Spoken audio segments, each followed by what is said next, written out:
میں دینے کی زحمت نہ پڑے، اسی میں جواب بھی ہو جائے۔ اللہ کے رسول کو حاضر و ناظر جانتے ہیں بریلوی لوگ؟ تو رسول اللہ جب معراج پہ گئے تو سرکار تو جب معراج پہ چلے گئے زمین پہ تو تھے نہیں، تو پھر زمین پہ حاضر و ناظر کہاں ہوئے؟ ابلیس بھی دیکھو کیسے کیسے خیال دلواتا ہے ذہنوں میں، ایسے خیال میں سمجھتا ہوں ابلیس کو ہی آتے ہیں، وہی ڈلواتا ہے۔ سب سے پہلے تو میں کہوں گا کہ آپ پہلے عقیدہ اہل سنت کو سمجھیں اور دھوکہ دینا بند کرے خدا را۔ میں بارہ کہتا ہوں کہ دھوکہ دینا، تم دنیا میں تو اپنی جماعت کی تعداد بڑھا سکتے ہو، اپنے جہنم کو تو بڑھا سکتے ہو تم یہاں، مگر اللہ کی بارگاہ میں کل جواب دینا ہے تمہیں۔ سب سے پہلے یہ بتائیے کہ عقیدہ اہل سنت حاضر و ناظر کے بارے میں ہے کیا؟ دھوکہ دیتے ہیں، ہم کہتے ہیں رسول اللہ حاضر و ناظر ہے۔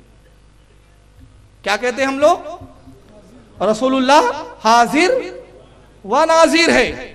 حاضر کا مطلب موجود، حاضر کا مطلب موجود، ناظر کا مطلب دیکھنے والا، یعنی رسول موجود ہے اور دیکھنے والے، دو عقیدہ ہے۔ اب مثال سمجھے، میں اس کرسی پہ بیٹھا ہوں، اس مسند پر ہوں، علماء میری سربراہی کر رہے ہیں، علماء تشریف فرما ہے، کہا جائیں گا فاروق کرسی پر حاضر ہے، علماء کرسی کے پیچھے حاضر ہے، مگر علماء نے اور میں نے نگاہ اٹھائی، نگاہ اٹھا کے اس سامنے والی عمارت کو ہم نے دیکھا، تو اب وہاں موجود نہیں ہے، لیکن اس بلڈنگ کے ہم ناظر ہے، دیکھنے والے ہیں۔ تو ہمارا عقیدہ ہے کہ رسول حاضر و ناظر ہے۔ تو ہم کہتے ہیں نبی چاہیں فضل فرمائے، کرم فرمائے تو حاضر بھی ہو سکتے ہیں، اور اگر حاضر نہ ہو تو اپنی قبر مبارک میں اپنی مقام پر تشریف فرما ہو کے پوری کائنات پر ناظر ہے۔ موجود ہونا ضروری نہیں ہر جگہ۔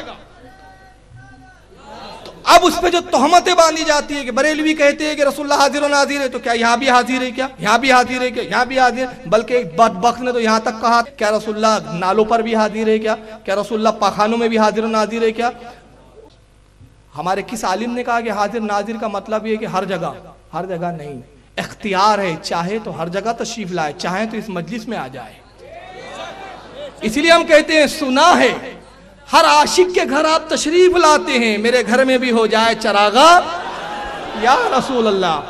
آپ لا سکتے ہیں، قادر ہیں، آپ کو اللہ نے قدرت بخشی، اللہ کے رسول اگر چاہے تو میرے گھر میں بھی چراغا ہو جائے، آپ چاہے تو، اور اگر نہ چاہے تو ہم یقین رکھتے ہیں کہ مدینے میں رہ کر آپ ہم پر ناظر ہیں، ہمیں دیکھ رہے ہیں۔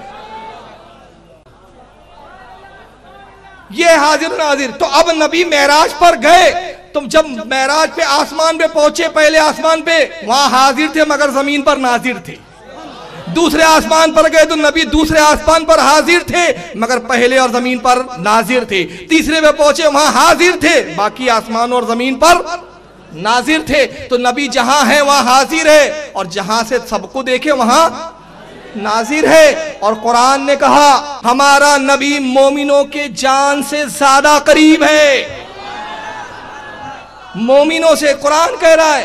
اور اللہ اپنے بارے میں فرماتا ہے نحنو اقرب الیہ من حبل الورید، اے میرے بندو تمہارا پروردگار تمہاری شہ رگ سے زیادہ قریب، رب کی صفت شہ رگ سے زیادہ قریب، اور رسول اللہ کی عطا سے مومنوں کے جان سے زیادہ قریب، تو مومنوں کے جان سے زیادہ قریب۔ قاسم نانا